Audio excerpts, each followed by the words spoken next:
আসসালামু আলাইকুম। আশা করি সবাই ভালো আছেন। গত ভিডিওতে আপনারা অনেকেই দেখছেন যে এই মুফতাটা আমি চেঞ্জ করার ট্রাই করতেছিলাম। আসলে এটা হলো যে এইচডি বক্সের মেইন যে ব্যাকারটা আছে ব্যাকারটা এটাকে কেউ মুফতা বলে, কেউ ব্যাকার বলে। তো আসলে এই ব্যাকারটার কেবলের একটা পয়েন্ট নষ্ট হয়ে গেছে। তো নতুন একটা ব্যাকার নিয়ে আসছিল, শরিকা থেকে বলছে এটা চেঞ্জ করে দেওয়ার জন্য। তো নতুন যে ব্যাকারটা নিয়ে আসছে এটা কিন্তু সিঙ্গেল ব্যাকার, এই যে সিঙ্গেল ফিন, এই যে দেখেন এই সিস্টেম। তো আসলে আমি কয়েকটা দোকানের ভিতর ট্রাই করছি, চাইছি যে এরকম হয় কি না, আসলে ওরকম হয় নাই। সেই হিসেবে পুরান যে ব্যাকারটা আছে এটা থেকে খুলে নিয়ে নিতেছি। খুলে নিয়েছি যে এখন ফাঁসটা ঠিক আছে একবারে নতুনের মতো, কিন্তু যেটা পুড়ে গেছিলো সেটা এখন খুলতে পারতেছি না নাটটা। অনেক ট্রাই করছি, স্প্রে দিচ্ছি, যে জং নষ্ট হওয়ার সেই স্প্রেটা দিলাম, তারপর যাই পুড়ে, তারপর অনেক কষ্টের পরে যাই খুলতে সক্ষম হয়েছি। আসলে সিঙ্গেল যে ব্যাকারটা আছে এটা দিয়ে যে কেবলগুলো আছে কেবলগুলো টাইট দিতে একটু সমস্যা হতেছে, সেই জন্য আমার যে ফিনগুলো আছে এগুলো লাগে। তো আমি পুরানটা থেকে খুলে এখন নতুনটার ভিতরে লাগাইতেছি। অনেক প্যারা দিছে, কিন্তু নতুন যদি একটা থাকতো, কয়েকদিন আগে কিন্তু একটা চেঞ্জ করছিলাম, সেম এরকম ফিনও আছে, সব কিছু আছে, মিয়া মিয়া পুরানটার মতোই। তো এটা আনছি, লাগাই দিছি, ব্যাস আধা ঘন্টার ভিতরে কাজ কমপ্লিট হয়ে গেছে। এটা নিয়ে প্রায় 1 থেকে 1.5 ঘন্টা পর্যন্ত এটা নিয়ে কষ্ট করতেছিলাম। 3 জন 4 জন মানুষ মিলে এটা লাগাইতেছি।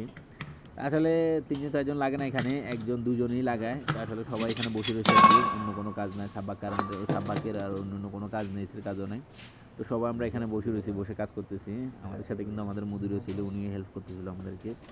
তো আসলে যে একটা পয়েন্ট নষ্ট হয়ে গেছিলো, একটা কেবলের যে পয়েন্টটা নষ্ট হয়ে গেছিলো না, এটার পিনটা নিয়ে এখানে লাগাইতেছি। এটা একটু সমস্যা দিতেছে, এটা কম মানে সঠিকভাবে টাইট হইতেছে না। আসলে অনেক কষ্টের পর যে এটা টাইট দিতেছি। তো অনেকে বলছেন যে ভাই 8 মিলি তার হয় না, 8 মিলি তার নাই। আসলে ভাই আমি বলতে ভুল বলছিলাম, যে এখানে যে আগে যে তারগুলা দিয়ে এই কেবলের কানেকশন করছিল সেই তারগুলো ছিল 10 মিলি। তো সেই তারগুলা কিন্তু 10 মিলি না দিয়ে যদি যে কেবল দিয়ে দিত, এই যে সিঙ্গেল কেবল যেগুলো আছে সেগুলো দিয়ে দিয়ে দিত, তাহলে হয়তো বা মুক্তাটা গরম হতো না। মুক্তাটা প্রচুর গরম হয়ে যায়। আর কিছুদিন যাবৎ মানে প্রচুর পরিমাণে গরম পড়তেছে।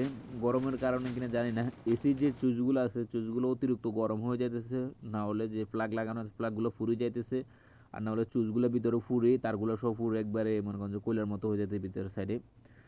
আসলে এটা হলো যে আমাদের গোরফাকা আরব ভিতরের সাইড কমপ্লিট হয়ে গেছে, মাদ্রাসার গোরফাকা আরব হলো এটা।